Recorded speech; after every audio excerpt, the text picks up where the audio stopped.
आप black holes के बारे में कितना जानते हैं? क्या कभी सोचा है कि अगर आप इसमें गिर जाएं तो क्या होगा? मान लीजिए एक दिन आप अंतरिक्ष की यात्रा पर हैं और इंसानों के रहने लायक नया ग्रह खोज रहे हैं।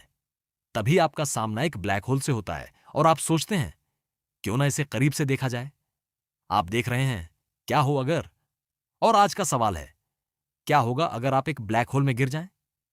नाम से भले ही लगे कि यह कोई खाली अंधेरा छेद है, लेकिन असल में ब्लैक होल एक बेहद घनी जगह होती है, जहां बहुत ज्यादा मैटर एक छोटे से क्षेत्र में समाया होता है। अपनी थ्योरी ऑफ रिलेटिविटी में आइंस्टाइन ने बताया था कि ब्लैक होल कैसे बनते हैं। जब कोई विशाल तारा खत्म होता है, तो वो एक छोटा लेकिन बेहद भारी कोर छोड़ जाता है। अगर यह कोर हमारे सूरज के द्रव्यमान से कम 3 गुना ज्यादा हो, तो उसकी गुरुत्वाकर्षण शक्ति इतनी बढ़ जाती है कि वो खुद को ब्लैक होल में बदल लेता है। जरा सूरज के बारे में सोचिए, उसकी ग्रेविटी पृथ्वी से करीब 28 गुना ज्यादा है।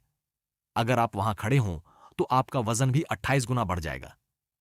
अब कल्पना कीजिए कि 4 सूरजों जितना द्रव्यमान सिर्फ 24 किलोमीटर के दायरे में समा जाए। ऐसी जगह की ग्रेविटी कितनी जबरदस्त होगी। ब्लैक होल की गुरुत्वाकर्षण शक्ति इतनी ज्यादा होती है कि रोशनी भी उससे बाहर नहीं निकल सकती, इसलिए हम उसे सीधे देख नहीं सकते। लेकिन गामा किरणों के विस्फोट के जरिए इसकी पहचान की जा सकती है, जिसका अध्ययन स्टीफन हॉकिंग ने किया था। उनका मानना था कि ब्लैक होल शायद किसी दूसरी दुनिया का रास्ता भी हो सकते हैं। हर ब्लैक होल का एक इवेंट होराइजन होता है, एक ऐसी सीमा जहां से वापस आना असंभव होता है। अगर आप इसके बाहर हैं, तो आपको एक काले गोले के आसपास तारे दिखाई देंगे, लेकिन जैसे जैसे आप उसके करीब जाएंगे, आपकी गति लगातार बढ़ती जाएगी। यहीं से मुश्किलें शुरू होती हैं। ब्लैक होल का गुरुत्वाकर्षण आपके शरीर के अलग अलग हिस्सों पर अलग अलग असर डालता है। अगर आपके पैर पहले अंदर जाएं, तो उन पर लगने वाला खिंचाव आपके सिर से ज्यादा होगा और आपका शरीर खिंचकर अलग अलग हिस्सों में बंटने लगेगा। छोटे ब्लैक होल, जिन्हें स्टेलर ब्लैक होल कहते हैं, बहुत खतरनाक होते हैं। इनमें गिरने से पहले ही आप पूरी तरह टूट जाएंगे। लेकिन अगर आप बहुत बड़े ब्लैक होल में गिरें, जिसका द्रव्यमान सूरज से लाखों गुना ज्यादा हो, तो इवेंट होराइजन पार करते समय आपको तुरंत नुकसान महसूस नहीं होगा।